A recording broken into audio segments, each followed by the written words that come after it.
Hey everyone, welcome back to another video. Today I'm gonna be showing how to fix could not connect error on your Snapchat on your iPhone.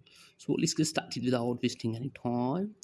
First of all, go back to your home screen, and then here are a couple of methods to solve this problem. So hopefully any of them will fix your problem as well. For first method, what you need to do is just you have to check here your Wi-Fi connection if you have a strong Wi-Fi connection or not, or disable this Wi-Fi connection and then enable this one, or try another different one and check whether the problem has been fixed or not. And if this trick doesn't work for you, then go for the second one.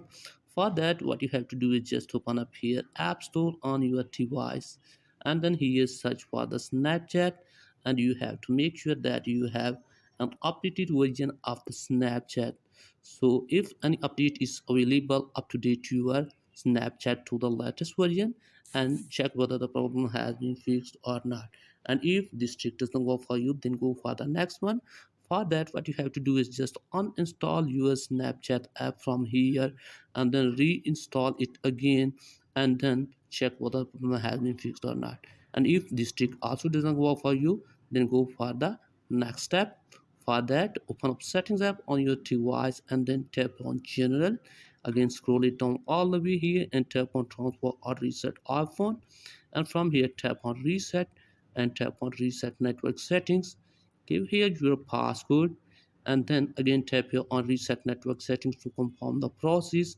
This will delete all network settings, returning them to factory defaults, and no media or data will be deleted. So hopefully this will fix your problem.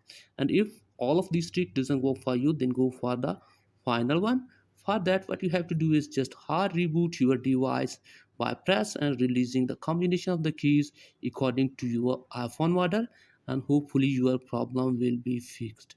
So this was it for today video. So if the video is helpful, please like to subscribe to the channel, and if you have any problem, let me tell in the comment.